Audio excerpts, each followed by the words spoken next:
everyone. Welcome back to Beyond the Veil Tarot and Astrology. My name is Candice Marie. Thanks for joining me. I'll be your astrologer this week. This is going to be the astro weather for the week of August 11th through the 18th, 2024. And we are going to be taking a look at the transits for the following week with putting an extra emphasis on this up-and-coming Mars-Jupiter conjunction in the sign of Gemini. If you guys like my content and you want to see more of it, click the bell button below, subscribe to the channel. We're here every Tuesday, Thursday, Friday, and Sunday trying to make sense of what's going on in the cosmos. Don't forget to give me a comment, give me a thumbs up. If you like this video, consider sharing this with somebody who would benefit from it. And any interaction with the channel really helps the channel grow. So I just want to say a big thank you to those of you guys who are supporting my work. All right, so first of all, grab your chart, grab a pen and a notebook or a piece of paper because I'm going to give you guys lots of good food for thought for the upcoming transits this week. You guys know how it is. I'm going to tell it like it is. So honestly, this is the eye of the storm this week. We have got a lot of energies that are really building that is going to feel rather intense, but there are ways to work with it. But yeah, this week and into next week, we are in the thick of it with some of the rather kind of chaotic energies for August. Just a reminder, guys, you can check out my August horoscopes for each and every one of the 12 rising signs. I touch on all of the transits in depth to have a better understanding of how this is going to impact you personally. And if you stay tuned to the end of this video, I will take you guys through the 12 rising signs and talk a little bit about the Mars-Jupiter conjunction and what that means for you. I also already have my video out on Saturn in Pisces square Jupiter in Gemini. That's also a really good listen as we're feeling those energies, and it's going to be playing out towards the end of the week and the beginning of next week. But like I said, we are in the eye of the storm. We are going to have a small, sweet bit of time where Mars and Jupiter are aligning, coming into conjunction, and it is a very big energy, and it can be very useful if you know how to work with it, okay? So we're gonna talk about that. So hopefully you guys have the capabilities of taking some notes.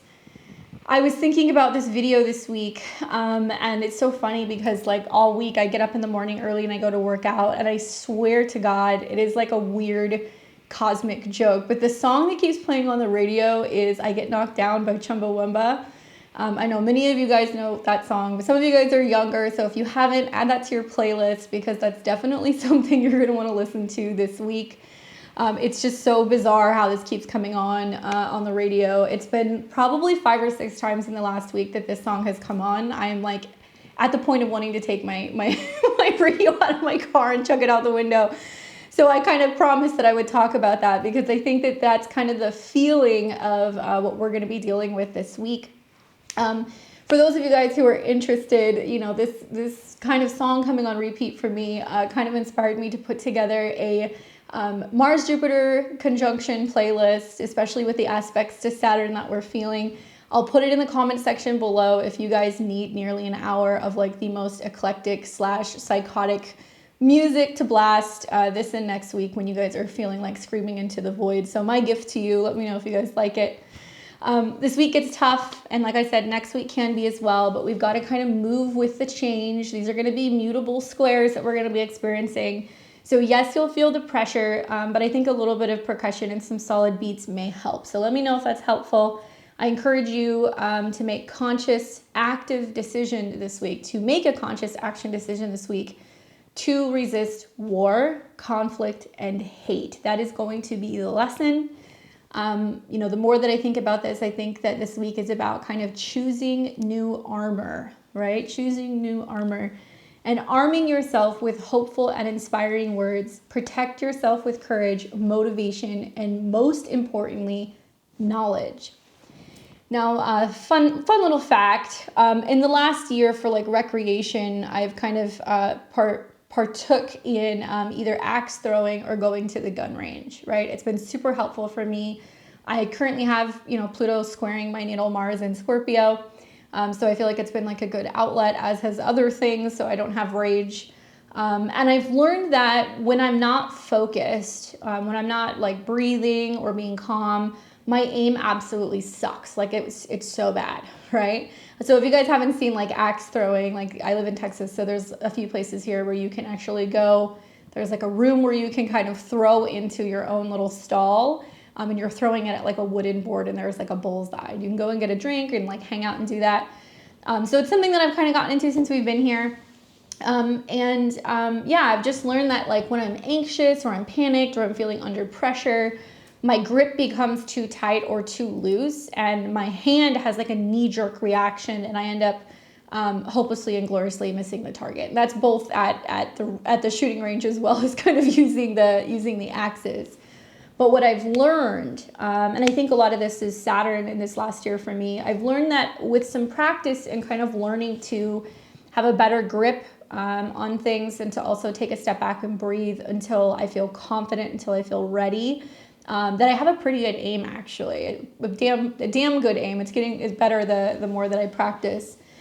So I tell you this story because I feel like this is something that you want to keep in mind this week, that we are going to be feeling the conjunction. It's going to make us want to rush, but we're also coming into the end of the week and start feeling the square to Saturn. So this is about breathing, relaxing, focusing, not having any knee-jerk reactions, and taking our time. It's going to be hard because when Mars conjuncts Jupiter, it's going to make Mars energy feel bigger, right? Mars is action, it's heat, it's speed, and Mars is in the sign of Gemini. So it is mutable air, which sometimes can be a little chaotic. It can be a little scattered. Certainly we can do more damage with our mouths than we could with our fists. And this is all about thoughts and ideas and taking action when it comes to learning, communicating, or traveling. So if you guys have seen the movie Zorro, I think it was from like, 1998? If you haven't seen it, see it. But this really reminded me of when Zorro says in that movie with Antonio Banderas, he says, it's not the sword, but the hand that wields it, right? And so Mars is a weapon. It's a sword. It can be about defensiveness. It can be about conflict, right? So when we think about that, obviously this week, right, a few words could be a dangerous thing. A little bit of knowledge could be a dangerous thing. And we want to be mindful of how we are wielding our swords throughout this next week. Now, I just did kind of like a mental mind dump of all of the things that kind of remind me of some stuff that comes up as we see Mars coming into conjunction with Jupiter. This is not an unusual transit. We see this roughly every 18 to 24 months, depending on Mars's cycle. And we'll talk about the archetypes of this, but these are the things that I kind of wrote down that just seem to kind of like ring a bell. So number one is we want to slow down. We want to think things through.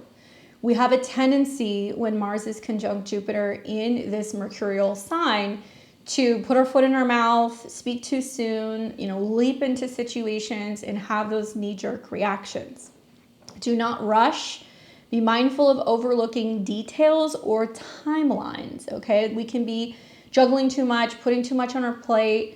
Obviously, Mercury is retrograde, so that's another big factor because Mercury is the dispositor of this conjunction, and it's retrograde, which means we're kind of moving through this process of having to rethink what we want, what we are making time for. It's less about our external connections. It's more about kind of being in our own headspace. So restructuring our schedule is a big theme with Virgo, rethinking our work, our habits, and our routines. And I think that that's really playing into the Mars-Jupiter conjunction.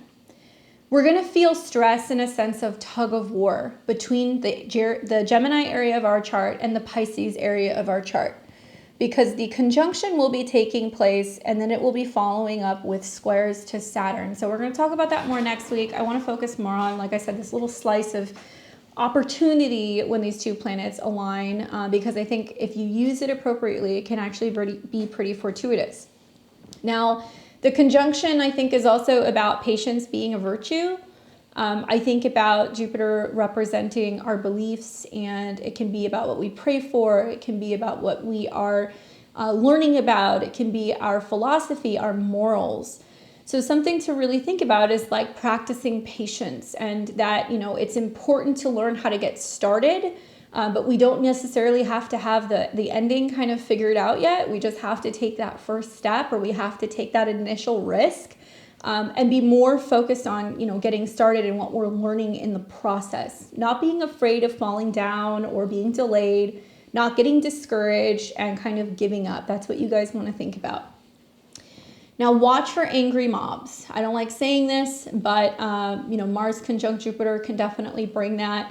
Towards the end of the week, we're also going to see Mercury return and come back into a square with Uranus. So that can definitely create a lot of mental stress, tension, conflicts in communication. So watch for where there can sometimes be a little bit of conflict. You see somebody scuffling, in a parking lot. You see two coworkers getting into it. You see that there is some kind of something brewing, like stay out of the way, right? That's the whole focus. Stay out of the way, unless it's a situation where you have to intervene, or if you're feeling like you need to stand up for yourself, or if you need to kind of protect your loved ones.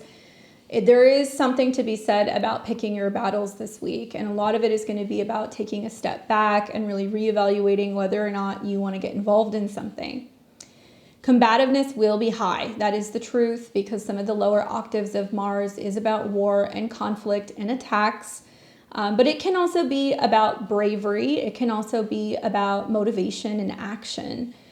So I think the struggle here is that as this Mars-Jupiter conjunction is aligning, the incoming square to Saturn is really teaching us to take a step back and observe, right? So you might want to just observe what's going on rather than feeling like you want to add fuel to the fire. Focus on mental health if you can. Take a walk. Maybe consider starting some journaling or doing something to kind of reflect on your emotions. Create a to-do list. Write a list of your goals down that you're hoping to accomplish and you're hoping to work on. Give yourself options and choices, as Gemini represents this or that, or some sense of duality and choice. I really recommend moving your body, okay? Mars-Jupiter is going to be about big bursts of energy, so it's a really good idea to be moving your body, whether that's using fitness or some kind of physical activity, working, through your to-do list and staying busy. And this will be really helpful for moving out of some heavy moods or thoughts that can come from the Saturn square.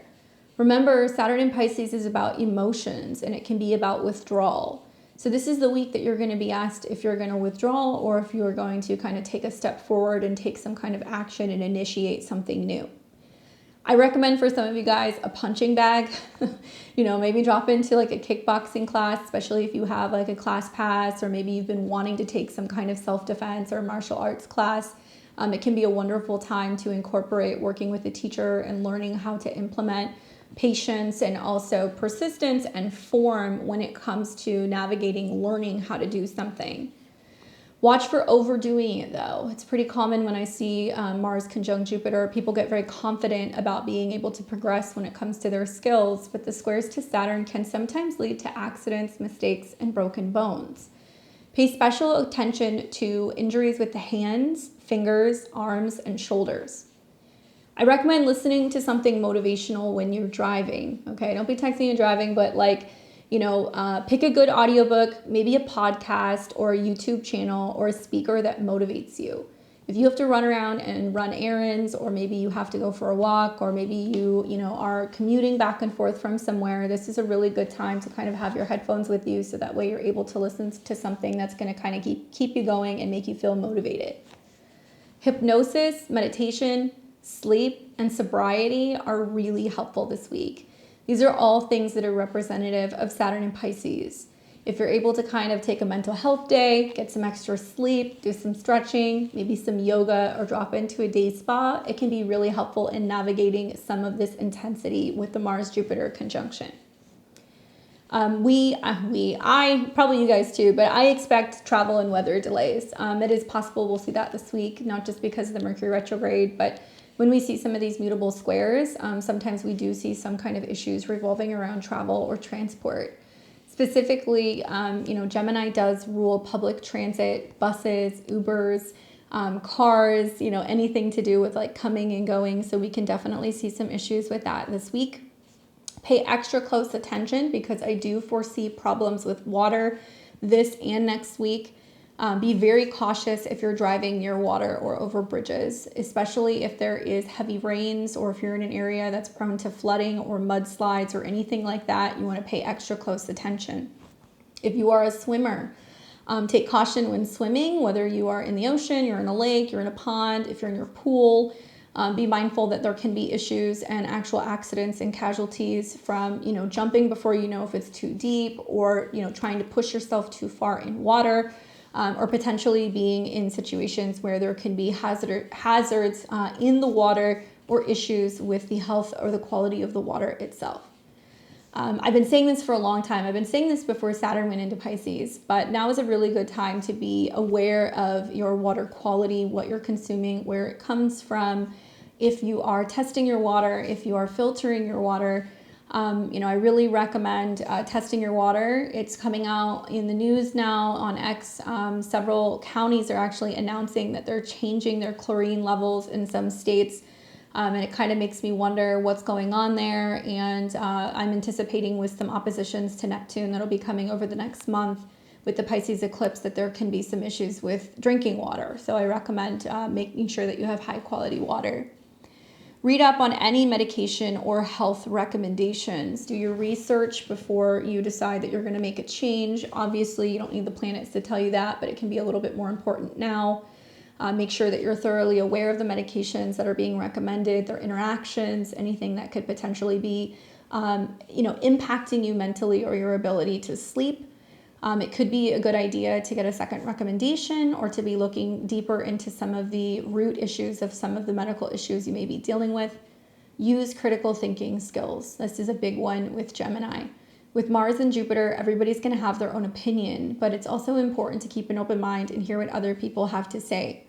Likely the squares to Saturn are going to be, some kind of source or some kind of superior or some kind of leadership saying, only believe what we tell you, or only read what we tell you, or don't listen to that information, only listen to us. So there is definitely going to be some major issues that are going to be continuing with free speech. I live in the United States, so I can say this stuff, but just watching some of the things that are going on right now in the UK, with British citizens being threatened with arrest if they are reposting anything that's going on right now in that country in regards to some of the riots and the issues that they are dealing with as a nation in their communities and on the streets, is a terrible and horrific thing. And I hope that other people can kind of speak out against that as well, because I feel like it's the beginning of what almost seems like a 1984 moment in some of these countries. Watch for issues relating to moves. Okay, there can be delays with moving because Gemini rules movement. There can also be issues with auto-related things. These two things won't go so smoothly, so it can take a little bit longer to get your auto repairs done. It can also take a little bit longer to get your computer work done, or to potentially, fully move from one place to another. So just be patient.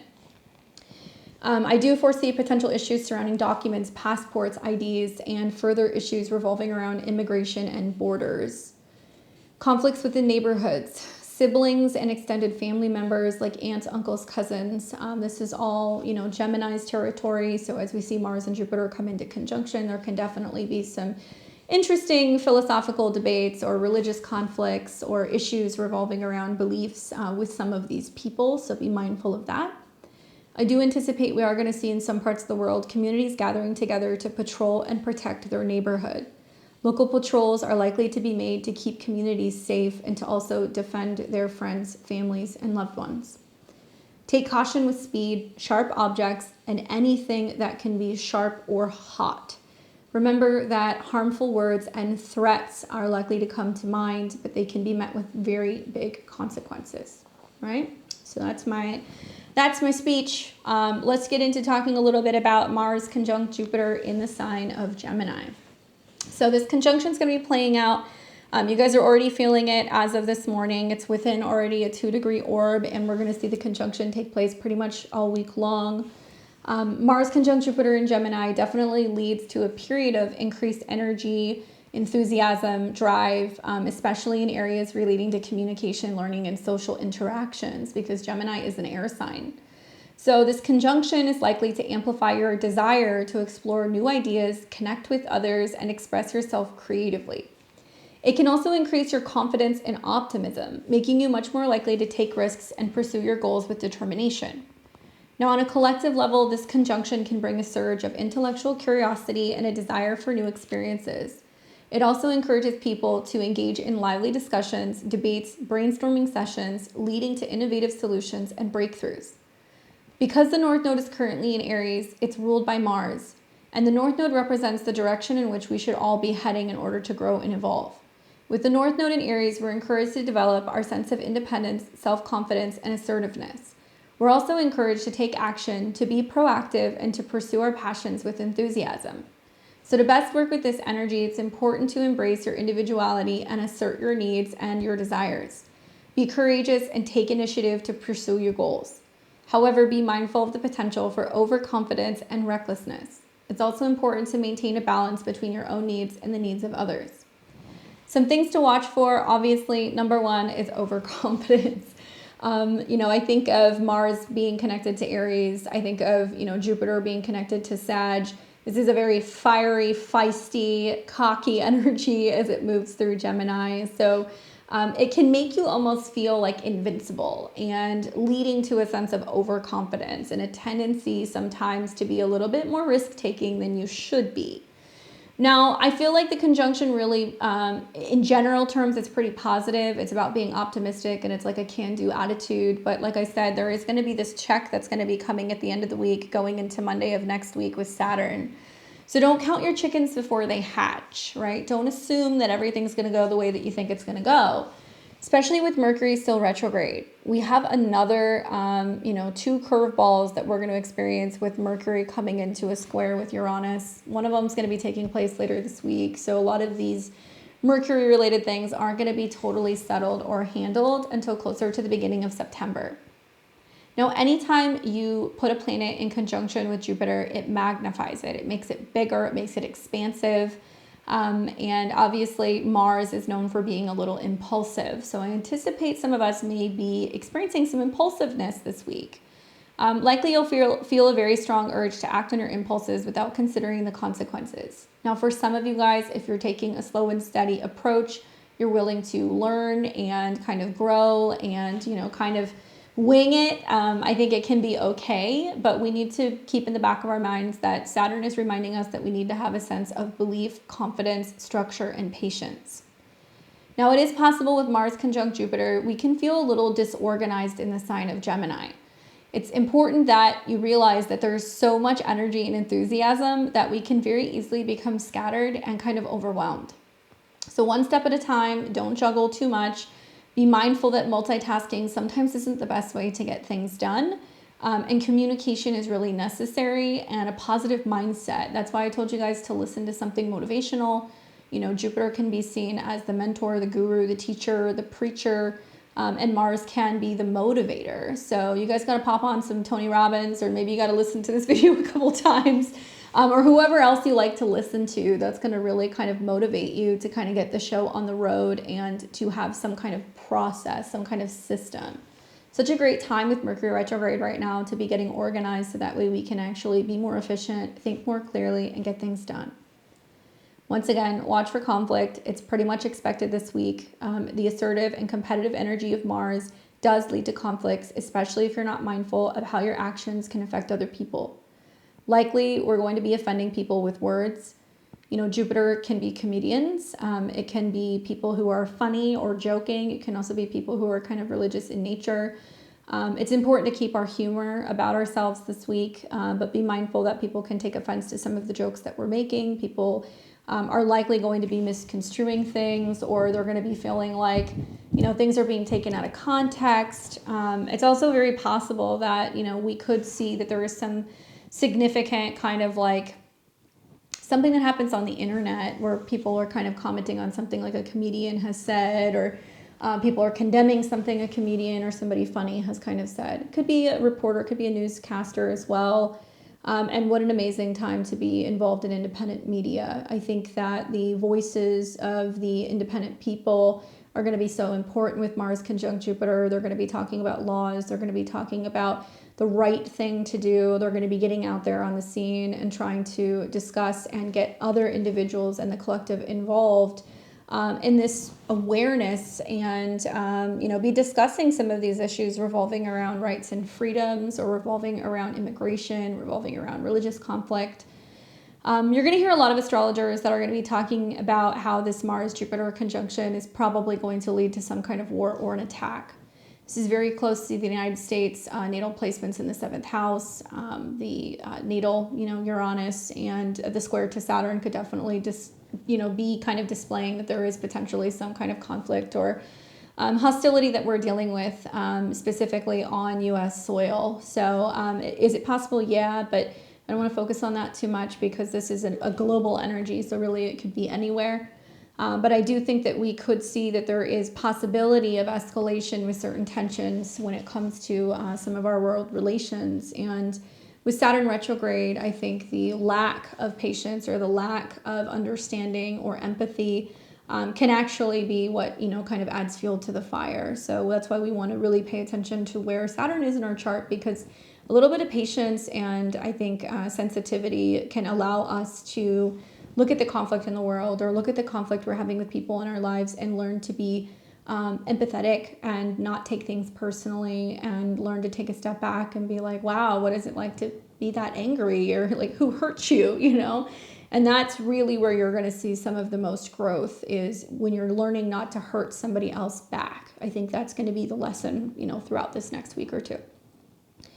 So once again, to make the most of this energy, focus on developing your communication skills, learning new things, engaging in activities that allow you to kind of have an outlet, especially physically or mentally. Try to maintain a balance between your needs and others, and be mindful of the potential for overconfidence, recklessness, and putting your foot in your mouth. Now, this conjunction is going to happen at 16 degrees. And if you follow degree astrology, degree theory, this is a degree that's associated with Cancer, and Cancer is the sign that's ruled by the moon. So it is all about big emotions, feelings, expansions of communication and how we feel. Lots more focus on communicating and talking about our countries, our homelands, our homes, our families. Maybe it's about dealing with the past and learning how to move forward, and not allowing our past struggles to keep us from being able to, proceed forward and find success. Not allowing the past to come creeping back, kind of cutting ties with that and focusing on moving forward. This can be about learning to better express our emotions, and anything that's been making us feel tied down or limited in some way, kind of breaking free from that and no longer feeling the heaviness or the weight of the past. Homelands, women, mothers, motherhood, mother wounds, these things can definitely come up with this particular transit as well. Now for the Sabian symbol, I'm going to read to you guys the Sabian symbol. We're going to round up because it's going to be at 16 degrees. So I'm going to read to you guys the Sabian symbol for 17 degrees. So 17 degrees of Gemini, the head of health dissolved into the head of mentality. The theme is maturation. The symbol speaks to the process of maturation or growth from a youthful self-involvement to a developed social conscience. The image of the head of health dissolved into the head of mentality suggests spiritual growth, self-awareness, and the ability to see the world through the eyes of others. The degree implies that physical and mental well-being are the results of well-rounded, very practical grounding in the everyday world. At its highest, the symbol represents self-integration, broad vision, and wisdom. Watch for Peter Pan syndrome, or an obsession with youthfulness, or a simple refusal to grow up. The accent is on maturity and expansion, consciousness. It's time to put selfish concerns aside and focus on the welfare of the whole. Your greatest advantage lies in looking into the future to see what you can expect or experience if you continue at your present direction or course of action. Guard against relying on others to take care of your needs or handle your responsibilities. Don't get caught unprepared. Stepping stones are maturation, adulthood, development, growth, evolution, completeness, wholeness, well-roundedness, self-integration, well-being, and wisdom. I like that it said, where is it? Self-awareness and the ability to see the world through the eyes of others. I think that's very much kind of like the Jupiter-Saturn square, right? Anyway, My takeaway on this is I think it's representing a shift from relying solely on intuition and instinct, and also incorporating reason and logic into our decision-making process.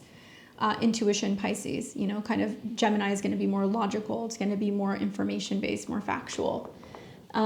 I think that this is about embracing personal growth. And I think, you know, any Jupiter-Saturn square is going to be kind of growing pains, right? We want to grow, but there's something that we're still needing to kind of integrate and learn.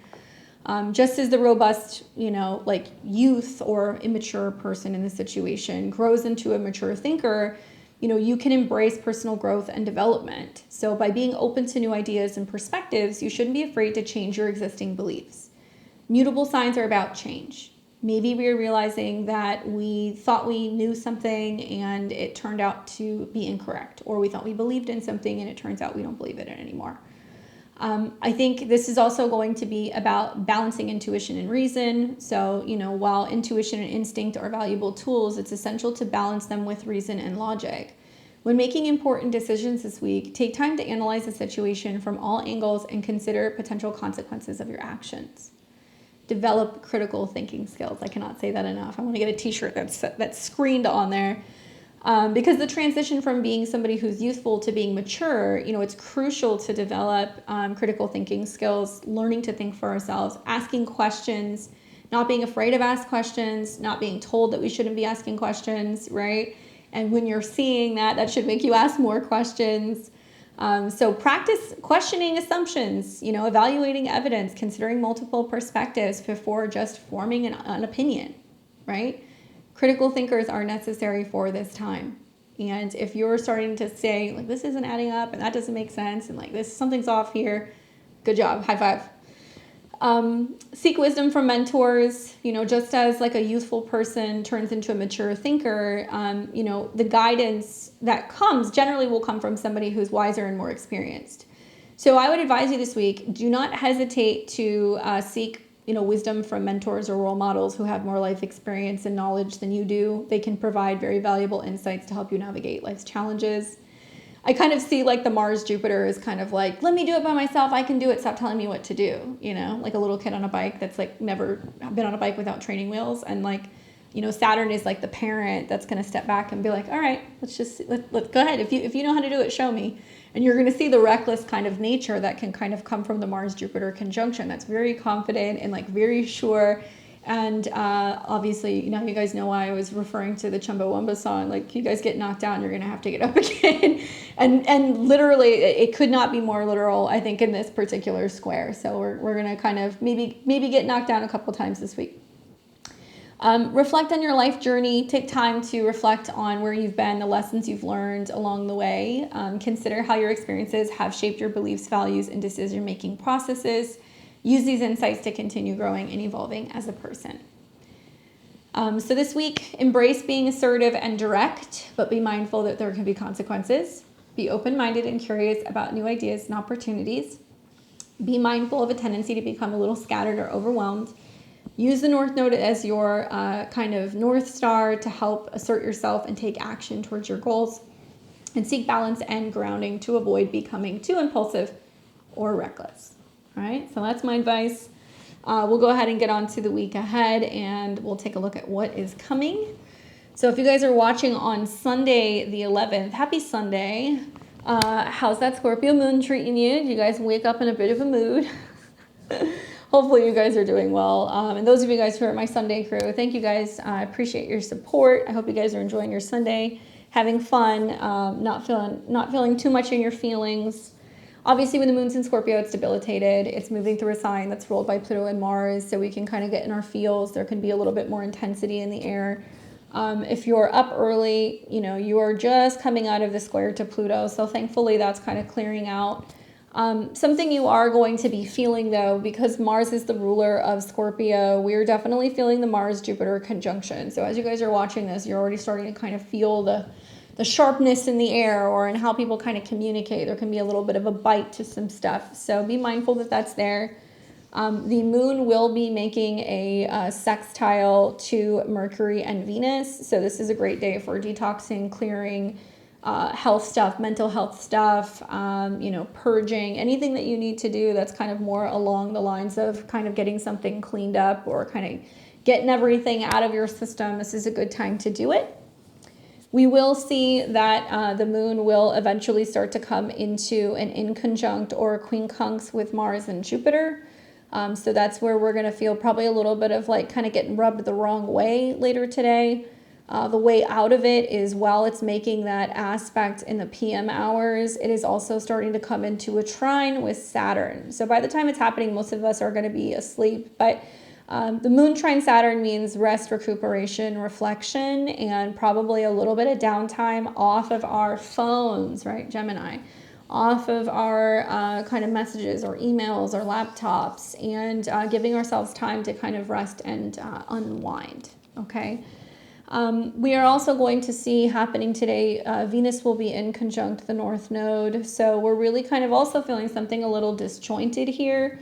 If you look at the sextile between the moon and Venus, it creates a yod to the North Node. And it's basically saying in order to be able to become more comfortable, more confident, to be ourselves, to be our own people, there is a need to kind of get in touch with like what's feeling icky or what doesn't feel good or what we need to clear out or what we need to kind of purge, physically or emotionally, to be able to kind of feel more capable and to feel a little bit more independent or stronger, right?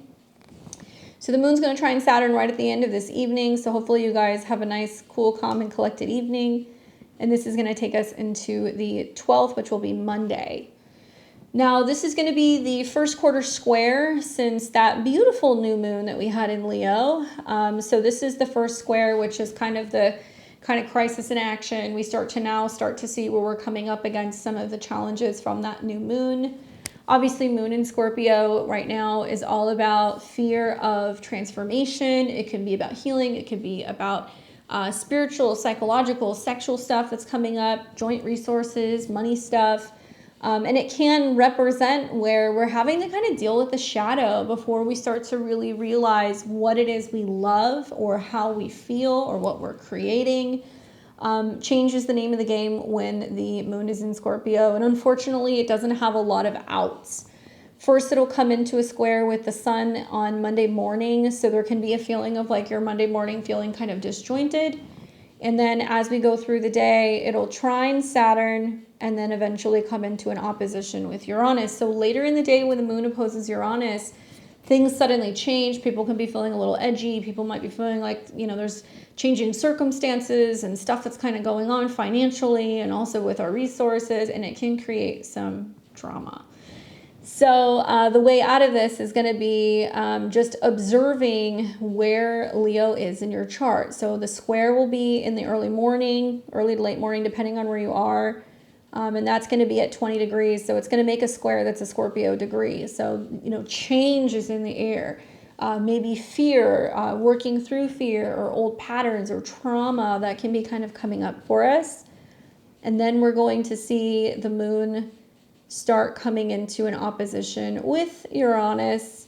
And that's going to be happening in the PM hours, still creating a bit of a fixed T-square. So there may be changing circumstances that's kind of making you feel a certain way about joint resources, money, finances, what you possess, what you're afraid of losing. And to me, this reads as very much kind of correlated or connected with the stock market because, the sun in Leo is the T-square, and we're getting ready to see Mercury retrograde back into Leo. So I think we're going to see a lot of turbulence, a lot of tumultuousness this and next week with this building Jupiter-Saturn square. So just know that whatever's going on, it's not over. We're going to see things really start to peak, I think, around that 18th, 19th, 20th, when we have the full moon in Aquarius.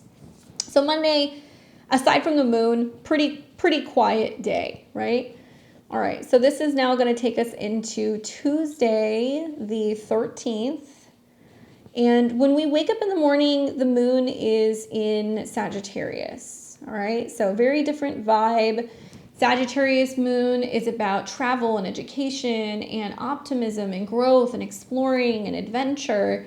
Very early in the morning, the moon will come into a square with Mercury. So this could be where we're hearing there's some travel issues, there's some flights delayed, we're seeing some weather stuff. And remember that when the moon is in Sagittarius, we're always looking at Jupiter because Jupiter is the ruler of Sag.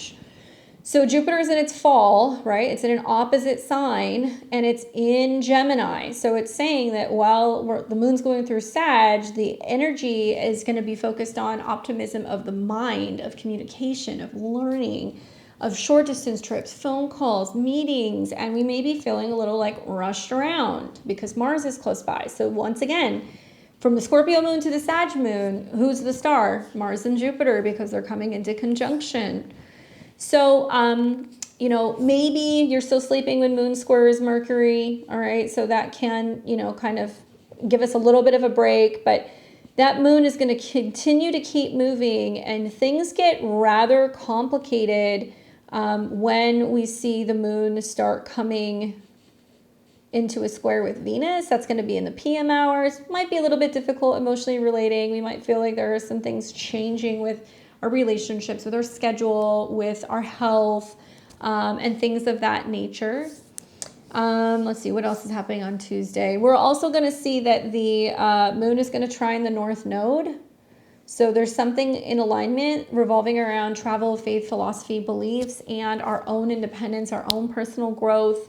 Maybe it's just about being a little bit more optimistic. Maybe it's going to be about being a little bit more willing to venture and travel and learn things. But I feel like with Mars conjunct Jupiter, there's this energy in the air on the 13th of like being preachy and like talking about things too much or sending too many messages or posting too much. So be mindful of that. All right. Now, the day that you want to watch out for that I think is going to be rather hectic is going to be Wednesday the 14th. So I want you guys to take out your red Sharpie, circle this day on your calendar because it is going to be a shit show.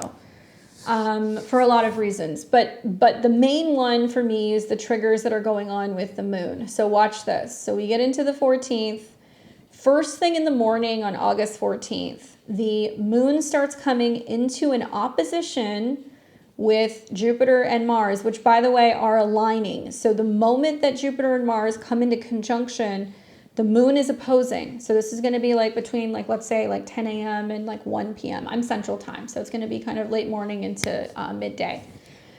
Sagittarius rules airports. Okay. Sagittarius also rules colleges. It can be about professors. It can be about courts. It can be about relations with foreign countries. So the fact that the moon is going to oppose Jupiter, which basically means big emotions coming from the collective about some kind of news or something we're hearing, and it's conjuncting Mars, it does seem to kind of indicate that April 14th is a day if there was going to be some kind of terrorist activity or some kind of attack, or we hear about something kind of going on either in the air involving planes or involving ships because of the square to Saturn and Pisces.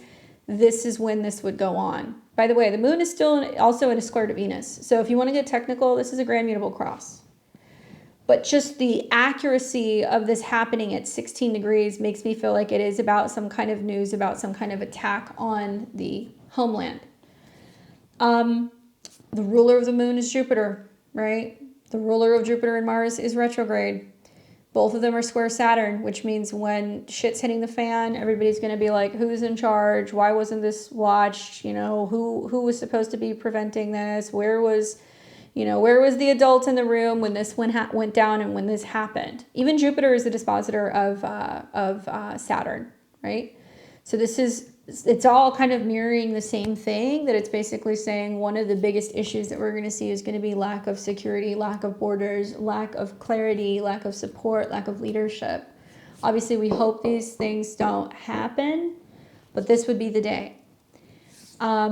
Difficult day for the mutable signs. All right. So if you've got anything, especially let's say like 15 to about 18 degrees mutable signs. So my Geminis, my Virgos, my Saggies, my Pisces, just know this is going to be a day that's going to be a little tricky. I think with Mercury being connected to so much of this, that it's also saying that some of what's about to change in relation to school schedules, education, traveling, airports, could be colleges, is some kind of, schedule change, health change, some kind of people getting spooked about something that's going on. If you guys aren't already following me on X, follow me on X, because I'm always talking about this stuff that I can't always talk about on YouTube. But we're already starting to see glimmers of this with some concerns that people are raising from the World Health Organization. Anyway, Saturn's the focal point of the T-square, and Saturn's retrograde, which means we don't really have the support that we necessarily need. So it's kind of highlighting that on this particular lunar transit. We are also going to see Mars conjunct Jupiter. So that's going to be around 16 degrees, 41 minutes is what it looks like. So it will be kind of that late morning, midday. We talked about what the Sabian symbol means, so you guys know. We want to talk about ways out of this and how to navigate this. What aspects is the moon making that's positive, right? If we see squares all over, it's making a trine to the sun. So the sun in Leo is about our joy, our leadership skills. It's about our children. It's about our happiness. It's also about really shining a light on leadership. And it's in a trine with the moon. So that means that we may see some people in the midst of this day where there can be some stress. They show up and they decide that they want to be a leader. They decide they want to help people. They decide they want to teach people. They decide they want to assist others. And the moon's also going to trine Chiron, right? So we've got a fire trine that is helpful. So you're going to be seeing a lot of support going on with the fire parts of your natal chart, where there's going to be some kind of action that's going to be activated, where it's about taking action, being brave, what you're learning, what you're teaching other people. We want to lead by example. That is the key with all of this. Going to be a little hard with Mars conjunct Jupiter. Yes, some people are going to have cat-like reflexes and they're going to be able to jump into a situation. I think you're going to see some things where, you know, we've all seen those videos on the internet where it's like there's a car wreck and the car's flipped over, and then you see all these like citizens get out and they like, you know, push the car over, or they save people before the car catches on fire, or brave, heroic things that people are doing, right? So I think we're going to see some of this stuff. But I also feel like this could be about unification, bringing people together, being like, no, we don't need division. We need to be working together. And Gemini is your local communities. It's your city hall. It's your neighborhoods. It's the small towns. It's the local organizations. It's the local businesses.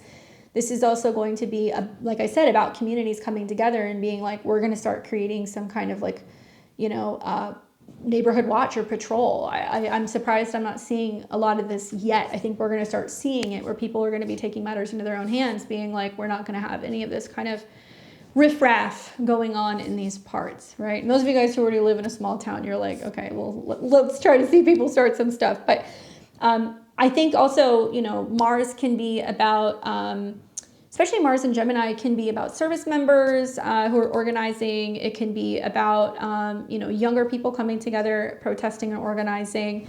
And obviously there's resistance that's building because of the square to Saturn. So Saturn in Pisces could be seen as superiors, leaderships, government. It could be about, you know, religious groups. It could also be about, yeah, just any structure or anything that's like wanting to either promote the conflict or wanting to kind of be avoidant in the midst of the conflict. Like, once again, I can't stop talking about this stuff in the UK because I think it's so wrong, but you see things like, you know, people who have, you know, come into the UK illegally that are being protected by the cops, right? And so Saturn retrograde, I think, is a lot of like the orders that they're being given, being told, take a step back, don't interfere with, you know, any of the migrants, right?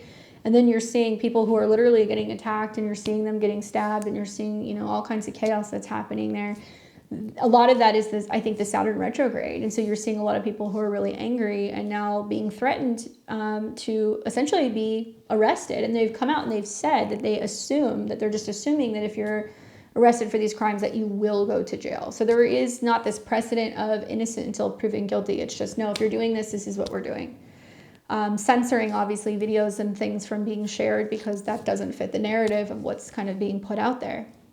Something that I did see, I think it was the Catholics and the Protestants coming together. I don't know if it was in England or if it was in Ireland. I can't remember. But if you know anything about that part of the world, or just those religions in general, not always known, especially in those areas, for working together. But to see them come out and be walking the streets and kind of being hand in hand and supporting one another. Literally, Mars Jupiter square Saturn is race wars. You know, it's religious wars. This is going to be border wars. Info wars, I think, is another good one. But remember that a lot of what's going on right now, because Saturn is retrograde, it's like very murky. You know, it's like, well, we don't know where this came from. Well, Saturn retrograde in Pisces is lack of borders, right? It's diluting cultural beliefs and values of, you know, where people have lived and what they've always believed in, and kind of letting the floodgates in. And so now it's creating a lot of like chaos and a lot of conflict, and also issues revolving around communication. I think there could be some communication issues and some translation issues that can happen with this as well. So we're going to work with that moon trine Saturn.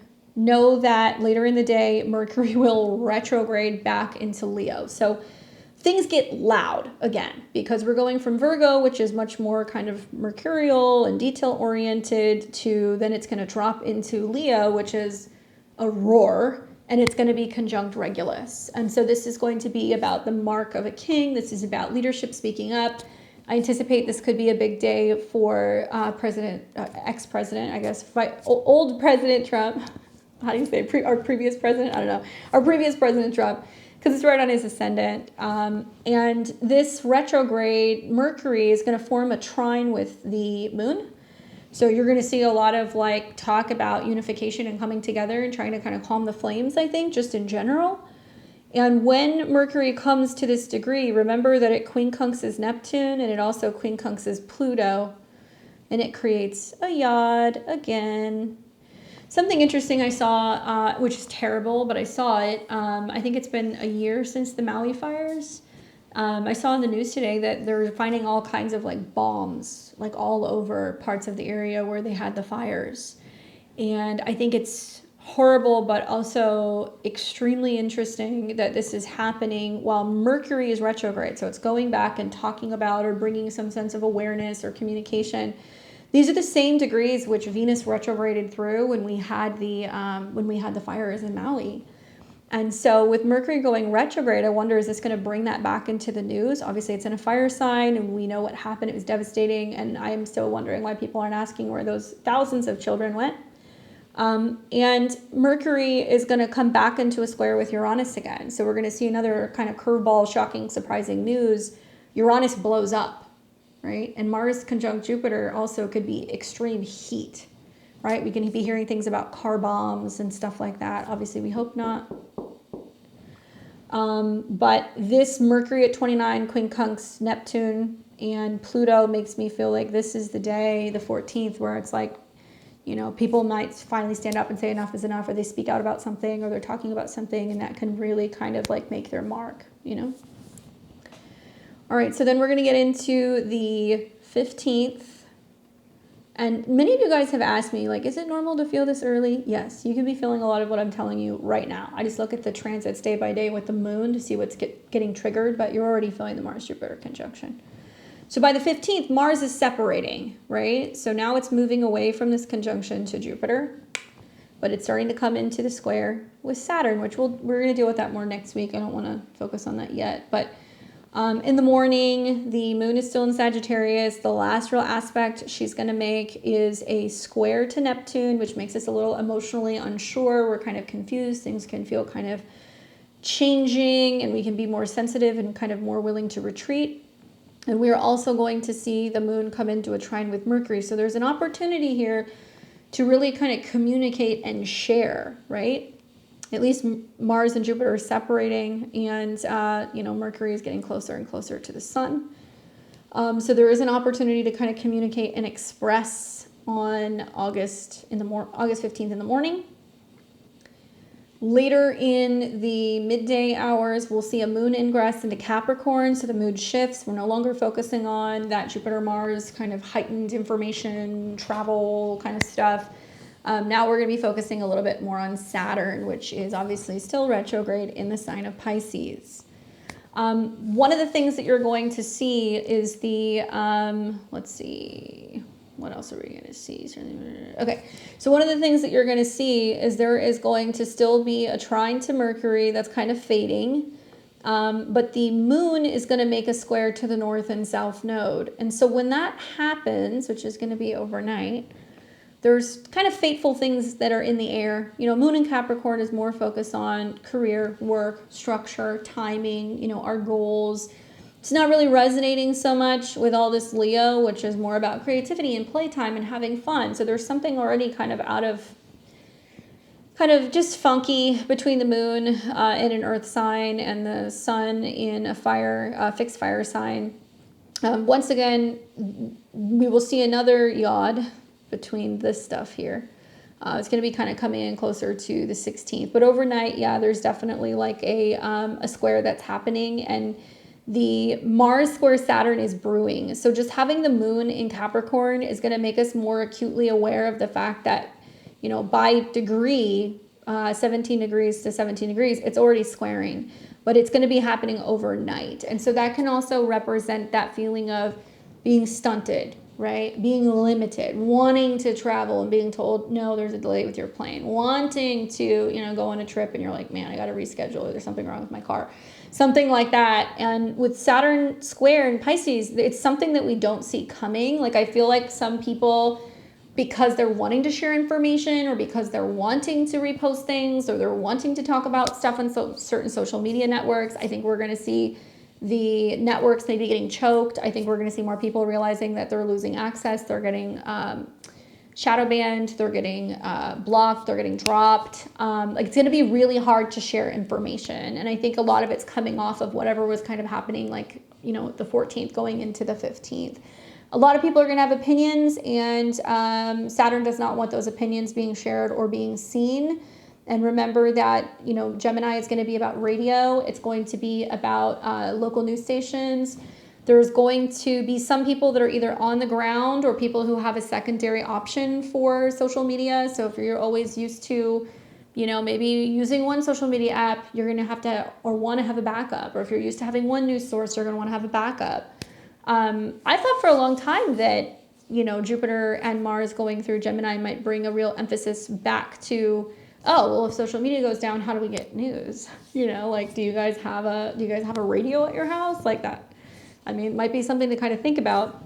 But the moon is going to keep moving, and this is going to take us into the 16th, which not much is going on in the 16th. But I did catch this little yod here. So it's going to be in the PM hours when the moon is quincunx Jupiter and Mars, and the moon is also quincunx the sun, ruled by Saturn, and it's sextiling Saturn. So I wonder if there's like so much of like the Jupiter Mars is being like, and we're pivoting. We were going to do this, and now we're doing that. And you guys are going to hear a lot of spin. Mars and Jupiter conjunct can be like, oh, everything's great, everything's fine, don't worry, we've got it under control. Or like, no, this is exactly what we meant to do. Or, you know, like whatever. Like there's slip ups, and then you just kind of like run with it. And I think it can be about a lot of news spin, a lot of media spin, a lot of this isn't that bad, don't worry. Or like, no, like the market looks fine, like nobody panic, you know? And yeah, it's gonna be a lot of bullshit, as much as I hate to say it. Be careful of whose advice you buy under some of these transits this week, mine included, although mine's free. But I definitely feel like there's gonna be a lot of spin going on that's like, no, don't worry, it's okay, we're not doing anything, you know, we're just limiting this. And like that's the first step of what I would start kind of getting concerned about personally, right? Aside from that, you're not really going to see anything. You know, the moon's going to make a trine to Venus on Friday, which is nice. This is a very productive kind of day. When the moon trines Venus, we're kind of in the flow. We're feeling comfortable with cleaning, organizing, getting work done. We get along better with some of our coworkers. There's support there. We're also eventually going to start to see the moon coming into a square with Chiron, but that's going to happen kind of overnight. So we'll get to that when we can. And the sextile to Saturn means that through patience, structure, you know, kind of the willingness to take a step back, think about something, then we can kind of make better decisions. So Friday is like the most chill day of the week, in my opinion, right? Because at least overnight, we've come out of the Mars-Saturn square. It's still in a square, so you might be like, no, Friday was still kind of challenging. Okay, that's understandable. But in theory, this is one of the easier days that you guys are going to see this week. So that moon's going to keep moving through Capricorn overnight. It will, let's see, still be in Capricorn when you're waking up on Saturday morning, the 17th. A little bit about this. So we have got we have got that Eon kind of showing up again. We've also got the moon that's going to square Chiron, so we can be feeling the burden of too much work, overdoing it, feeling the pressure of, kind of having to carry everything. And this is when we are getting ready to see the return of the square between Mercury and Uranus. You're probably already feeling it, but not quite yet. You're starting to feel it though. All right, let's see, what else do we have on the 17th? The PM hours, one other thing, the moon in Capricorn is going to quincunx the sun. So that's going to bring this kind of push and pull between, like, do I take action and focus on fun and creativity? Do I kind of stick to the program and, like, kind of get the work done that I need to get done? So that moon will stay in Capricorn until right around what looks like the early evening, and then it's going to ingress into Aquarius, where it's a vibe change. Aquarius is more social. It's about humanitarianism. It's about friends, connecting with others, that kind of stuff. So, the conjunction immediately to the moon represents some kind of, sometimes volatility with friends, right? Sometimes it's about changes with our goals. Sometimes it's about encountering our fears and kind of moving through something. It can be about drama. This is the first real aspect that it's going to be making as we're coming into the full moon in Aquarius. So if we're kicking off the full moon in Aquarius with a moon conjunction to Pluto, that off the bat, regardless of the other aspects, tells you that things are going to get a little intense, right? So we're feeling that emotional pressure, that need to kind of purge and kind of learn to kind of let something go. And the moon is overnight going to start coming into a trine with the south node. So we're clearing out any, relationship karma. We are releasing any kind of old patterns in partnerships with other people. Maybe we're learning to kind of let things go. We're more kind of hopeful for new opportunities, and we're opening up to new potential future outcomes. So this is going to lead us to the 18th. Where we have that trine to the south node very early in the morning. So it's really good, I think, maybe like Saturday night, Sunday morning for purging, clearing, detoxifying as we're coming into what's going to be the, obviously, the full moon in Aquarius. Then we're going to see the Mercury-Uranus square again. Okay, so there's 3 of them, guys. If you think back to July 21st, last month, when we had that gnarly 29-degree Plutonian full moon in Capricorn, the second one, oh my God, that was the first time we had Mercury square Uranus, and that was right around the time that we had all the systems kind of go down with CrowdStrike, and we had all the issues with Windows and all that stuff, right? So I'm anticipating a possible round 2.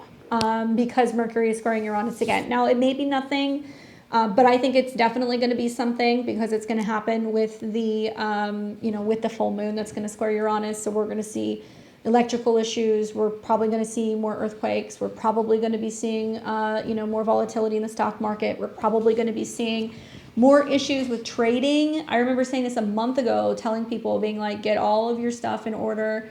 If you need to get stuff off of exchanges, get it off. If you need to be moving crypto, move crypto to cold storage. If you need to be focusing on setting your limit orders, do that, because we were going to see issues with trading. Well, it happened this week. We had all of the major trading platforms go belly up because they were overwhelmed with the market going to where, and a lot of people couldn't get their orders in, right? And they weren't even able to kind of sign in or sign out or do anything. Weird. But some of the biggest people in the financial world, some of the big players, the big boys, were definitely buying that crash. Better believe it. So this is a time, obviously, it's just Sunday, so the stock market isn't open. But, set this stuff, do this stuff if you can on Thursday or Friday, unless you're somebody who watches crypto all week. Otherwise, have fun, but just watch stuff closely.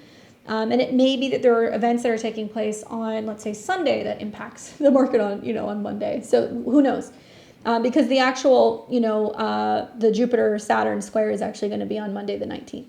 Anyway, what do we get when we have Mercury square Uranus? We have shocking news. We have too much caffeine in our system. We are just kind of overwhelmed with information and things changing direction when it comes to money, resources, gambling, stocks, all of that stuff, right? So I'm anticipating, something that's going on from the 16th to the 19th being like a super holy cow moment. That's what I think.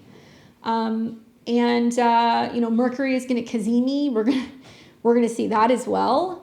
Right around the time that the moon is trining Jupiter. Now, to be honest with you, hey, moon trine Jupiter, that's being optimistic, sharing information, the internet kind of being wild with some kind of news that's kind of coming out. And then Mercury conjunct the sun, wowzers. That's a lot of stuff. That's about being like super optimistic and being like, this is it. Some people are kind of like waiting for the crash. They're like, yes, let it happen so I can finally get in. So maybe that's it. I do think that with the sun conjunct Mercury at 26 degrees, which by the way is a Taurus degree, so it does deal with banking, money, resources. And the dispositor is obviously the sun, and Jupiter is connected to, Mercury is connected to Mars and Jupiter. So it's some of these people that are going to be like, woo, we see an opportunity to do something. And then Saturn's going to pull the lever again and be like, no, we're trying to stop, people from onboarding, offboarding, buying stuff. We're going to see something else happen, is I guess what I'm getting at. And I would just be extremely careful. Do not be risking money that you're not potentially able to lose. And for some people, it could be big risk, big reward. The issue that I have in the back of my mind is like, wow, this looks amazing. The full moon's going to be an absolute mess. If you guys haven't seen that video, check it out. It's going to square Uranus almost exactly. And, Saturn is the traditional ruler of Aquarius. So when we have an Aquarius full moon, we've got to look at Saturn too. Well, look what's happening. Venus is opposing Saturn. So it's like the wild swings that are going to happen, I think is probably going to be certain stocks are going to go down. I think it's going to be relating to women's clothing. We've already seen it with Lululemon. I think it was down like 50% this week. I think we're going to see it with pharmaceutical companies or pharmaceutical stocks. I think we're also possibly going to see some pretty gnarly stuff for crypto because the full moon's going to square it. And anything revolving around health, I think we're going to see I think the Mercury cazimi with Mercury square Uranus, I think we're going to see like some issues with outages with the internet or communications. And I'm wondering if it's to do with Saturn and Pisces. Like if there's some undersea cables and stuff that connects, like is there problems there, right? Because what if there is some like crazy breaking news, right? And they're not going to want people to get wind of what's going on. Like if we don't have the internet, like just kind of think about that with me for a second. If we don't have the internet and for whatever reason, if things go down, like how do we know what the price of things are? Like how would you know what the price of silver or gold is? How would you know what the price of stocks are? You've got bigger fish to fry if you can't, like if you don't have like power. So I keep thinking about, is there going to be some kind of like strategic earthquakes or some kind of chaotic situation happening to divert attention from the fact that really big news comes out and they don't want people sharing this information? So where are you going to get your information from? Well, Mars conjunct Jupiter is saying that if you can't get your information, or if there is some blockage or some limitation, you're going to have to get together with your communities. You're going to have to look at newspapers. There's going to have to be, kind of word of mouth. There's going to have to be other ways of being able to kind of communicate and connect with other people. I have thought that it's about radios. I know that sounds crazy, but for whatever reason, if you can't get cable or television, can you still get a radio station? I would hope so. So just some food for thought. I know a lot of this stuff sounds crazy, but sometimes you guys watch these videos and afterwards you're like, oh, that's not so crazy. Moon will trine Jupiter, Mars, and Gemini. So it's kind of a blaze with information and information sharing as you kind of get, later into the day. Obviously, we'll have that cazimi moment. So it's that epiphany, that aha moment. If you don't know what the Mercury retrograde has been about, or maybe a document's been missing, or you're waiting to get a phone call back from somebody, or you're waiting to come up with a bright idea, like this is a good day for that. You may need to kind of take some time out of your regular schedule to do it, right? You might need to say, actually, I'm staying in tonight, or I'm really focusing on this, or maybe you're just creating some free time on Sunday the 18th to be able to do that. But the cazimi is about some epiphany and some kind of awareness. Let's see, what is 27 degrees of Leo? So that's the Sabian symbol I'm going to read for you guys here. I didn't even pull this up, but I figure we should look at it, right? 27 degrees of Leo, daybreak, Genesis, new beginnings. The symbol speaks to the dawn of new hope and the fact that no situation or condition lasts forever. The image of daybreak offers symbolic assurance that no matter how chaotic or painful life can get, there's always a new day, a better tomorrow, and fresh opportunities. The emphasis here is on the necessity that the individual learns to understand the cycles of their lives as well as their place in them. On a practical level, this degree represents a secret revealed or something hidden coming to light at the end of a long period of mourning or depression. At its highest, the symbol represents continued unfolding of the meaning of the life and significance of experience through the process of cycle repetition in new, higher levels. Watch for persistent dissatisfaction with any present moment and a firm belief that happiness is only something that others find. The accent is on new beginnings, forgiveness, and second chances of hope and encouragement. Your greatest advantage lies in being willing to accept the change. Close the door to the past, find the meaning in your experiences, and move on. Guard against harboring grudges, bringing out the worst or the past into the present situation. Let go of whatever is holding you back or preventing you from getting on with your life. New beginnings, fresh start, commencement, inception, appearance, birth, infancy, emergence, initiation, resurgence, potential cycles, and change. Yeah, I don't know. Something about this makes me feel like it's definitely in preparation for some new cycles and changes going on with the markets for sure. But once again, it's a Sunday, so you guys are going to have to kind of see what's going on later Sunday night going into Monday morning. But we see a pretty interesting T-square that's setting up. We've got a mutable T-square here where Jupiter and Mars is the focus, which is like move forward, right? Especially from old relationships, old financial setbacks, old health issues, old doubts or anything, old frames of mind. And then we've got the full moon that's coming in Aquarius, which is not going to be until the 19th, so that'll be Monday. But just for reference, that full moon is going to create a T-square to Uranus. So it's like Mars and Jupiter are so important this week. They should not be underestimated. Next week, it's going to be more Uranus, I think, with that full moon. And like I said, if you guys haven't seen that video, check that out. But by the time you're getting to like Saturday, Sunday, you're out of that kind of optimism of Mars and Jupiter. And now you're having your like shift moment where you're like, those actions had consequences. I shouldn't have posted that. I shouldn't have said that. I shouldn't have taken that leap. I moved too quickly. I assumed that this was going to happen. And if there's anything I know, it's that this full moon in Aquarius is an absolute curveball. It's an absolute curveball between the Cazimi and the fact that it's going to square Uranus. Look at this. So this is going to be in the afternoon. And it's at 27 degrees, which, by the way, I was kind of thinking when I was driving home this morning, I was like, 27 degrees, that's the sun of the stock market in Taurus, and Uranus is on the sun. And I was like, there's been a lot of stock splits recently, like bigger stocks that have split. And obviously 27 is a Gemini degree, so it's about kind of dividing into two. And so I wonder, is there going to be some big like new split announcement maybe with this full moon, or finally we're going to start to see crypto or like Bitcoin kind of diverge away from like what's going on with the market, and we start to see that things are just ridiculously overvalued, and maybe we start to see that break start to happen. Obviously Venus in opposition to Saturn during a full moon is like, we're definitely going to see a lot of financial changes and relationship changes, and Venus is not happy in the sign of Virgo. So stay with the positive kind of forward motion, motivation, right? Staying active, having outlets for the first half of the week. But know that by the time you get to Friday, Saturday, Sunday, we're officially in that Mars and Jupiter starting to square Saturn energy. So you're going to see that some actions have consequences. Look before you leap. Okay, guys? All right, let me give you a little bit of advice. Let me take you through the 12 rising signs. I want to talk about this Mars-Jupiter conjunction and what this means for you. So let me go back and bring this back to the conjunction. Come on. So that's going to be around 16 degrees. So as a reminder, I'm a Western astrologer. That's what I like to practice. I will be showing you guys what this transit looks like whole sign. Okay, and I recommend listening to your rising sign because it's going to be the most accurate for the predictions. You can listen to your sun sign, you can listen to your moon sign, but your rising sign is going to tell you where the action is kind of heating up in your life.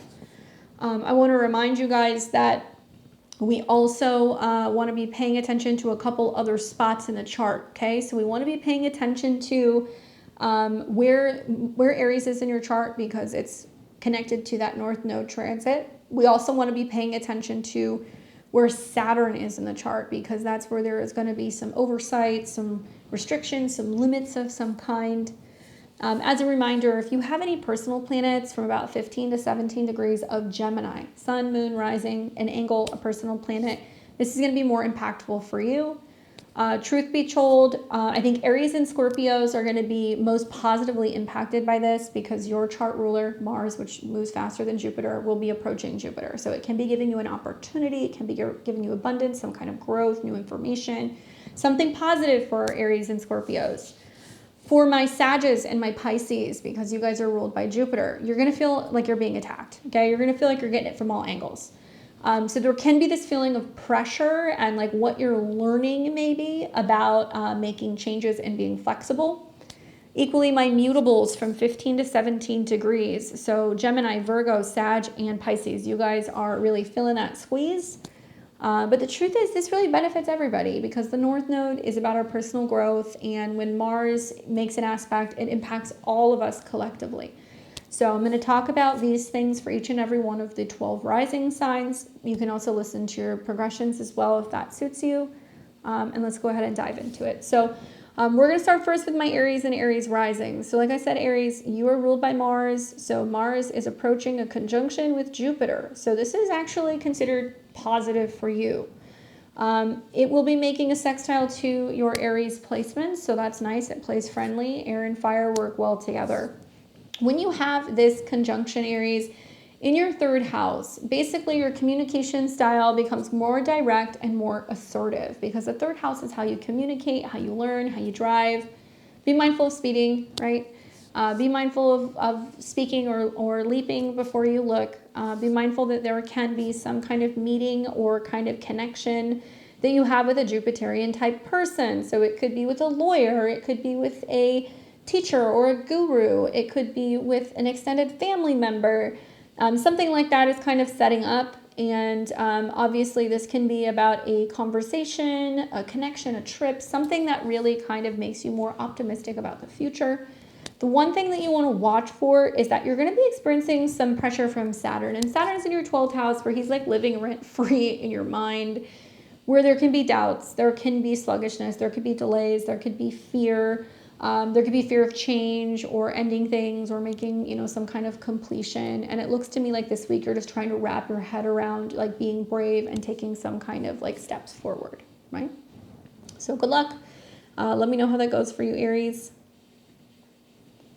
We've got Taurus and Taurus rising. You will be experiencing Mars conjunct Jupiter in the sign of Gemini in your natal second house. Okay. Taurus and Taurus rising. I love you guys so much. You know that I do, but please put your debit cards away. Put your cards down. Be very, very careful and cautious about leaping into a situation where you are jumping into a partnership, you are jumping into a financial situation, you're making a big purchase, something like that. Now, the positive is that you could experience changes in your growth and also your financial situation. So obviously, Jupiter is about your goals and your friends. Mars is about your relationships. And it can also be about some kind of subconscious drive to want more money, more food, more growth. But it can be like you want a spending spree, or, you're just noticing that you're wanting to eat more, which is fine, whatever. But Gemini is definitely like information. So you might be like learning a lot about investments and you're learning a lot about resources. Some of you guys may suddenly have a chunk of change come in that can come from another person. What you want to be mindful of is the fact that this is squaring Saturn, and Saturn's in your 11th house trying to get you serious about your financial goals or about who you kind of like partner with or your friends. Networks or communities. So it might mean that somebody's giving you some advice about investing or what you do with your money.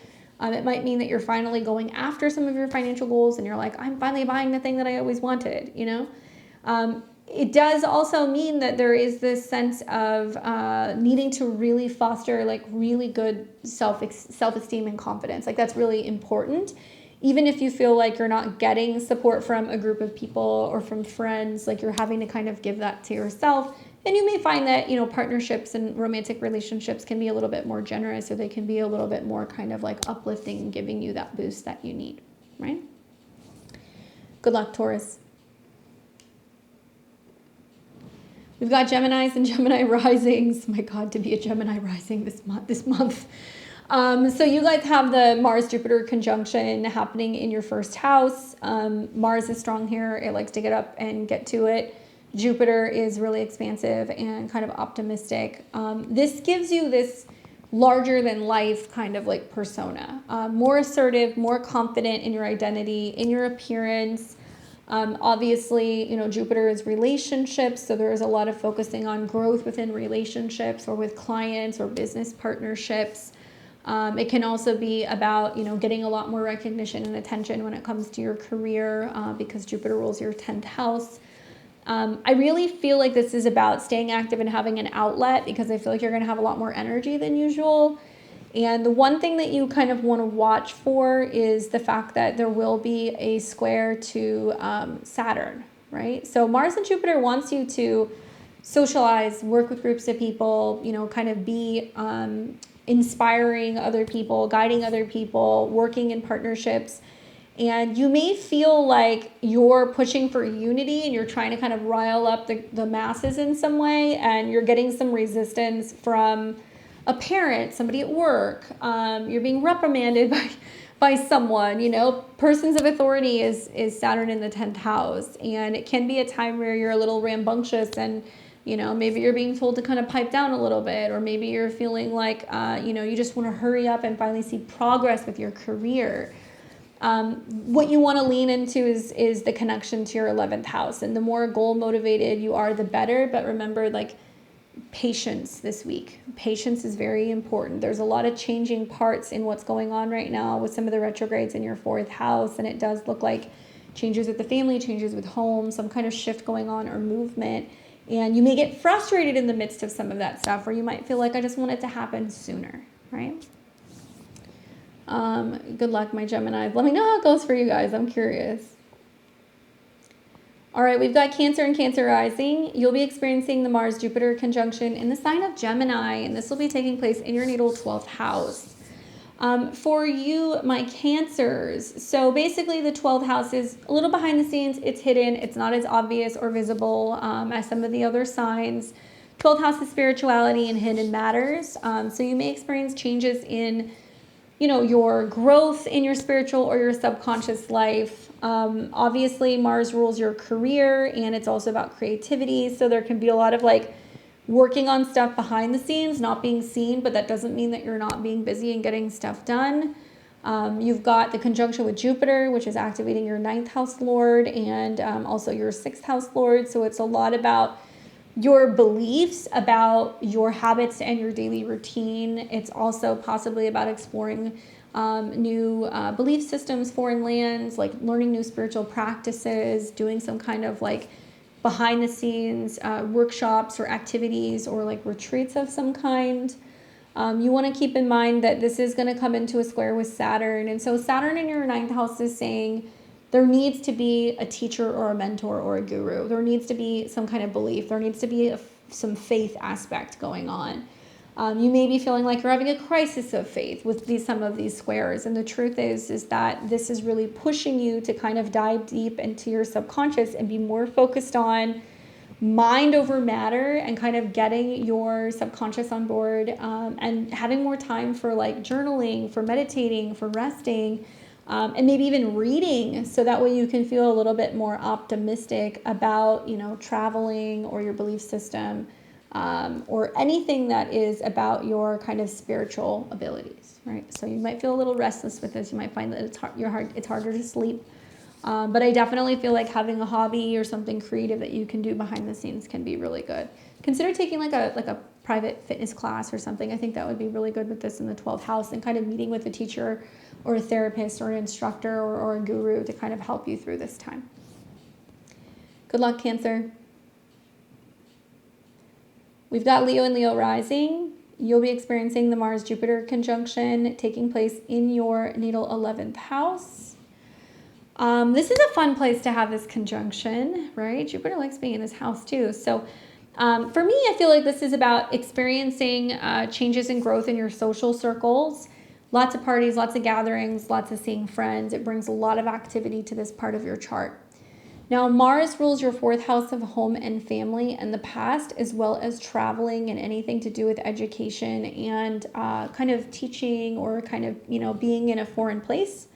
And Jupiter is connecting to creativity, self-expression, as well as intuition, spirituality, like mysticism. So Mars and Jupiter in the 11th house, you may be spending a little bit more money traveling or seeing friends or getting together with people and socializing, right? You may also be thinking about your goals revolving around expanding your home, maybe moving. Maybe there is a lot more action when it comes to communicating and connecting with some of your friends and like having to talk to them about something or giving them some kind of news. It could be about your family. It could be about your home or living situation.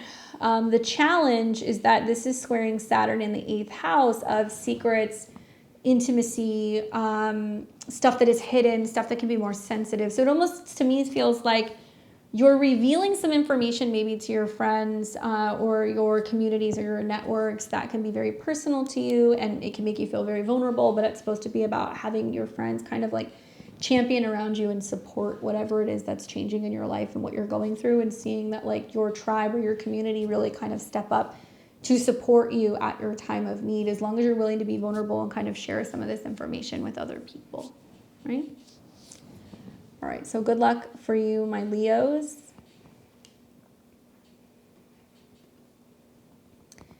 We've got Virgo and Virgo rising. You guys will have a Mars-Jupiter conjunction in your natal 10th house.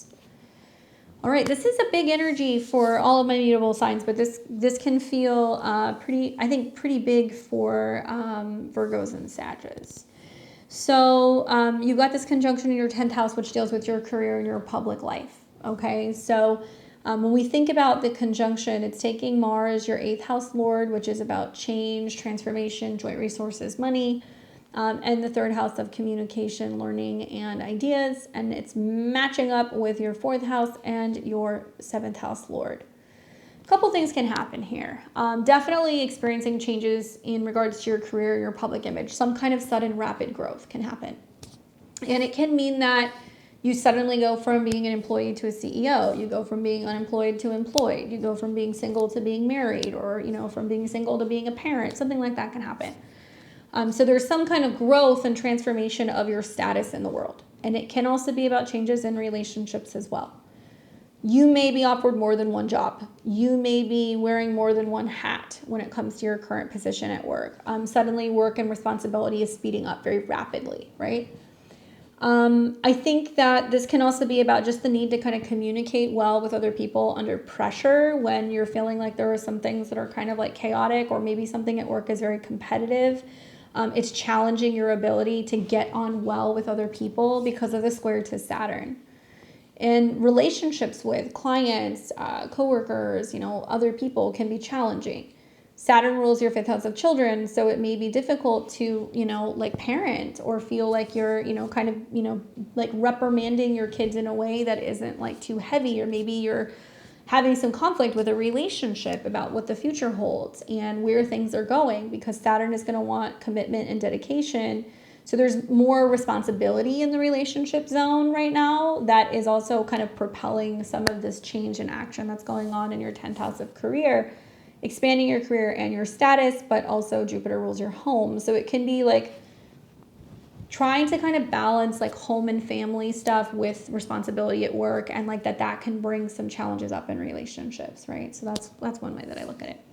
Obviously, you got a retrograde in your 1st house. And when this conjunction happens, the moon is in your 4th house. So there's going to be some kind of action going on at home, which will show some challenges in relationships, and also the need to kind of jump or leap into action to take responsibility. And you're going to get kind of pulled from all different angles. Okay. So just hang tight. Know that this is about being optimistic, that you can handle anything, even if you feel like you're getting some criticism, or maybe that you're kind of feeling like you're juggling a couple of things. This is about really rising to the occasion. And for some of you guys, it might be, like I said, having career advancement, or possibly even changing directions with your work. It could be sudden changes with work as well. Let me know, Virgo. I want to hear it happens. All right, we've got Libra and Libra rising. You'll be experiencing a Mars-Jupiter conjunction in your natal 9th house in a fellow sister air sign. So this is going to be a little bit friendlier for my Libras and my Aquarius risings. So we have got your ninth house, which is going to be all about higher learning, being more curious, being more open-minded, the pursuit of knowledge, taking action with traveling, taking action legally, taking action with teaching, publishing, sharing, and also just like your beliefs, right? Now, it's conjunct Jupiter, and Jupiter rules your sixth house of health and well-being. It can also be about your habits. It can also be about your pets. And it also is connected to your third house, which is about communication, travel, and also things revolving around driving and communication and like media, like that kind of stuff.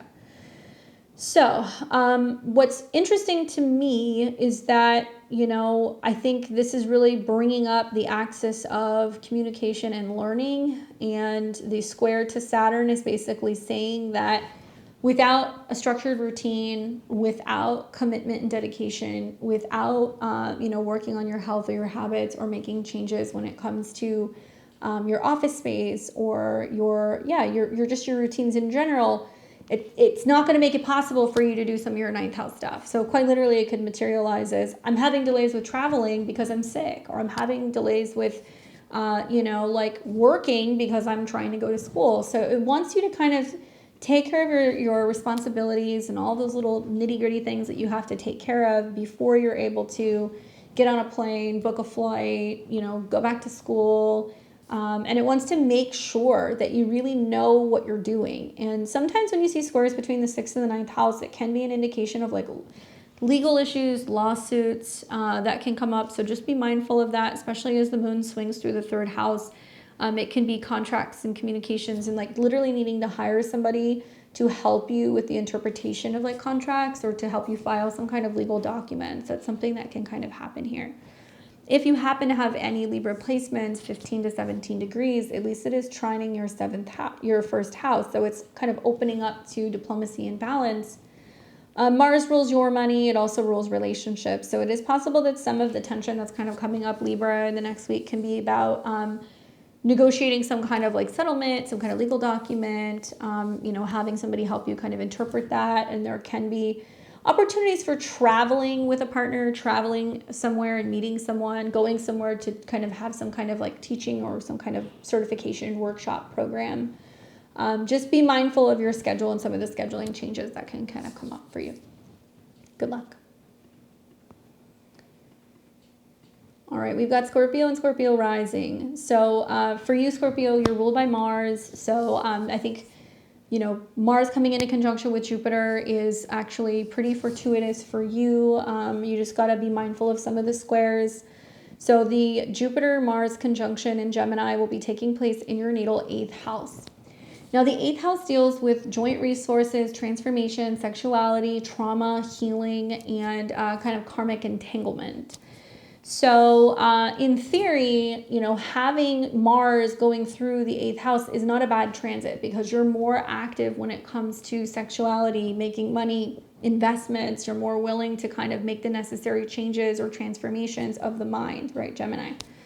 But the conjunction to Jupiter is bringing up the themes of your 2nd house of resources and your 5th house. So a lot of this is increase conversation about joint resources, joint spending, increase with insurance. Sometimes it can be increases of your partner's spending. It can also be about taking money that you own and like investing it, right? And like thinking about like long-term goals and how you can take money that you're willing to potentially risk with squares to Saturn for an opportunity to have like a bigger gain or some kind of support. This could also mean if you're cashing out on something, there could be a big tax bill that can be coming up.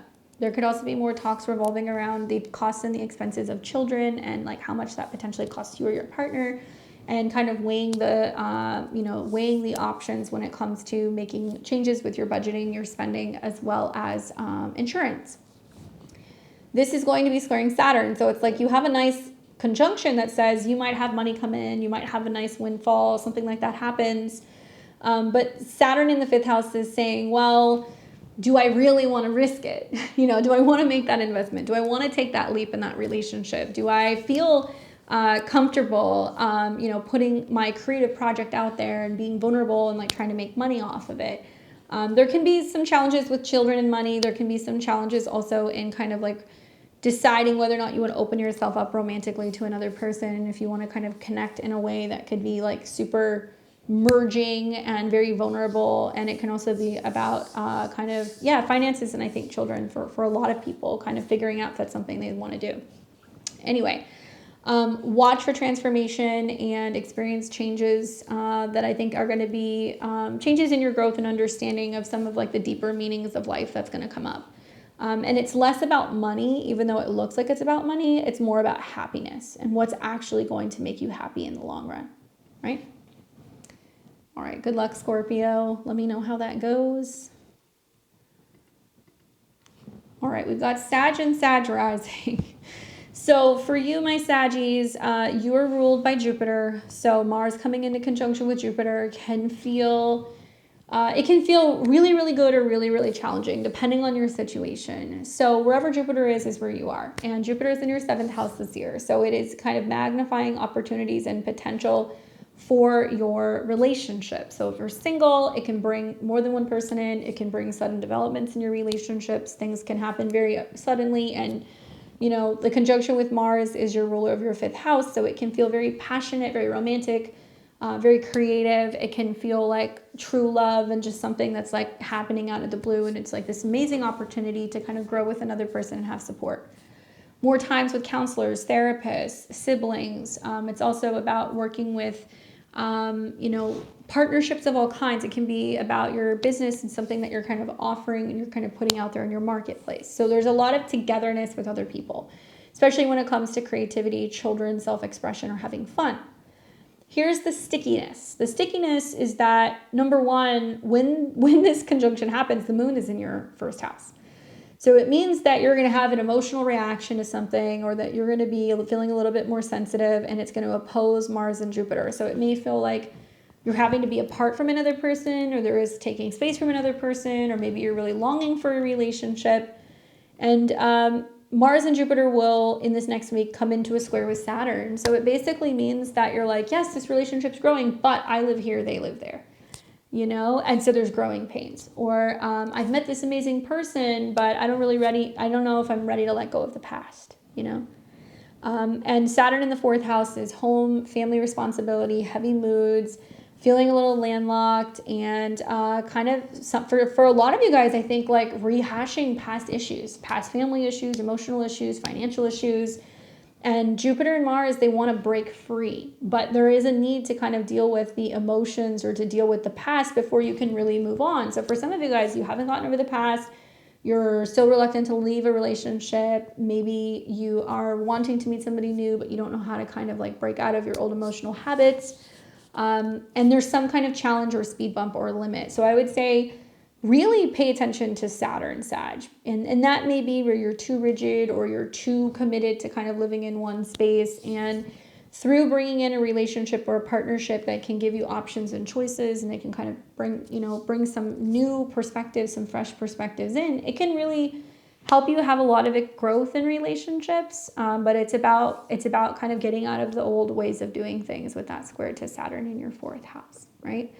I can see Sag risings just have it coming from all angles with this Mercury retrograde, so I feel for you guys, but this is definitely going to be a time where if you need an astrologer, if you need a therapist, if you need a coach, if you need support, if you need to call one of your siblings, right, and be like, I just need you to like motivate me, you know, and you may notice, those of you who are in relationships, if you're not single, that your partners are more independent, they're more assertive, they're going to be more active, and they're going to be more willing to be like, I don't want to continue old patterns, basically. All right, that's it. Let me know, Sag, how this goes for you. Good luck. We've got Capricorn and Capricorn rising. You guys get this Mars-Jupiter conjunction in your natal 6th house in Gemini. Well, Mars likes being in the 6th house, so that helps. And fun fact about the 6th house is it's not just about health, habits, your work, your pets. It's also about bravery. Did you know that? I didn't know that until recently, and I think that's why Mars finds its joy there. So Mars in the 6th house, conjunct Jupiter. So we've got your 4th house lord of home and family, and your 11th house lord of goals and networks and friends. So when Mars is in the 6th house, it says, well, I want to take action in communicating and, getting some assistance or getting organized when it comes to these two places. Maybe you're making time to see your friends. Maybe you're organizing your kitchen or your home. Maybe you're getting back to the gym. With Jupiter being there, it's about exercising your mind in your daily routine, using technology or apps, I think, to kind of better help your habits. It may be that you have a lot of energy, right, to potentially get stuff done, which is great. But what you want to be mindful of is that, there could be changes with your work, changes with your health, changes with your routine. And I don't think these changes are going to come easy for you or for the next two signs, because there are squares to Saturn, which is your chart ruler. So Saturn in the third house is limitation of the mind, communication, or mobility. Some of you guys are going to be like, I'm having car issues. It's hard for me to get to work. My work schedule's changing. I've got so much work to do. Some of you guys want to get fit or you're wanting to get more active, and you probably should quit smoking, or you probably should start going for walks or going for bike rides or getting a digital calendar or a productivity app. That's my interpretation of the squares. Conflicts sometimes with communication with coworkers, conflicts with communication with siblings or neighbors, that can definitely come up here too. But mind over matter, that's really what this is about with this particular square. And I think that you're learning that if you don't know how to do something, or if you can't quite get into the right headspace, it's worth working with somebody who can help you. And I think you will see that because the sixth house can be services. So somebody servicing your car, fixing your computer, training you, working out with you, that kind of stuff can be really helpful throughout this particular transit. Just be mindful of traveling, because there can be some accidents that can kind of happen with this particular square. So take your time and slow down. Good luck. We have got Aquarius and Aquarius rising. Obviously, the Mars-Jupiter conjunction in Gemini is happening in your fifth house, and it's in a fellow sister air sign, so it's a little bit more friendly for you and for Libra. So having this conjunction in your fifth house is really going to magnify creativity, children, dating, romance, self-expression, having fun. I think you're going to feel more creative and more passionate, to be really honest with you. I think that is the goal. Obviously, Mars rules your third house of communication and also short distance trips, as well as career. So you might be feeling like it's more of a goal to be writing, working on media, focusing on having playtime, communicating maybe with siblings, doing some creative writing perhaps. And the conjunction with Jupiter is bringing up your second house lord of money and resources, and it's also bringing up your 11th house lord of goals and friends. So it almost looks like you're more communicative, telling people, hey, let's get together, let's have fun, or let's write together, or let's kind of collaborate together in some way. Fifth house is love affairs, it's gambling, it's the stock market, it's children. So this is a pretty fertile transit for those of you guys who are trying.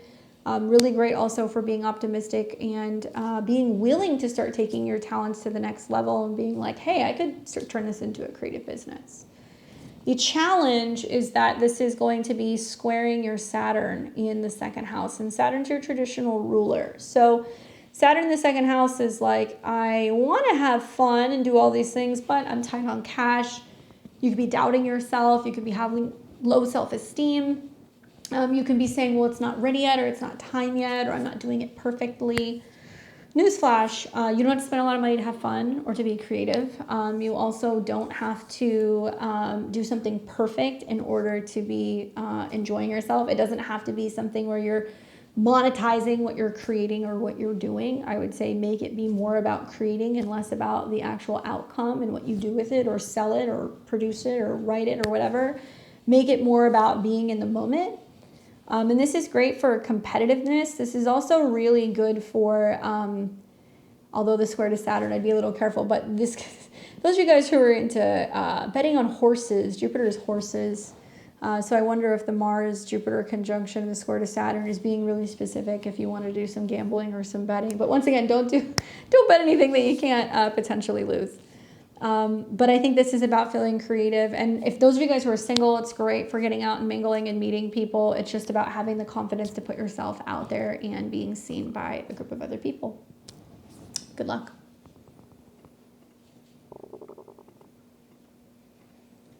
And we have our Pisces and Pisces risings. You guys will be experiencing the Mars-Jupiter conjunction in Gemini in your natal 4th house.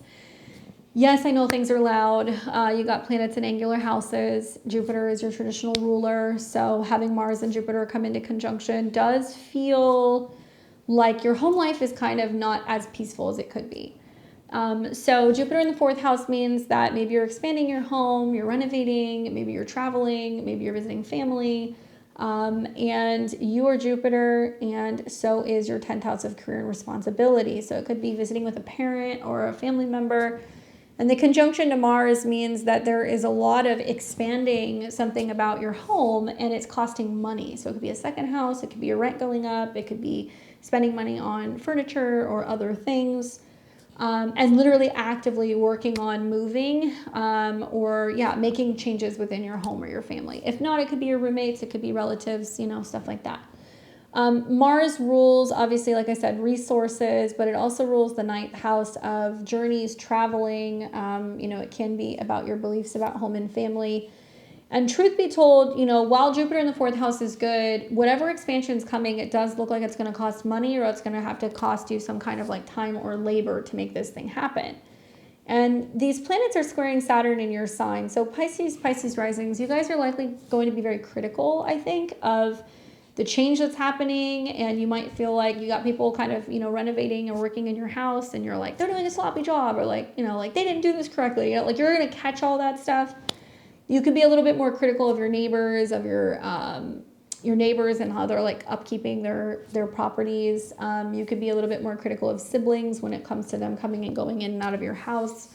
But I feel like this is about experiencing changes in your home and your family life, and it's about recognizing that perfection is not perfect in the next week, okay? And that really it's just about the process is just getting started. Give it a little bit more time to kind of get it sorted out for you to kind of figure out what's changing in regards to your home life. You are going to benefit by staying flexible. So I know some Pisces risings that are like, I'm actually moving. I haven't decided where I'm going to land yet. I'm going to feel a couple of places out.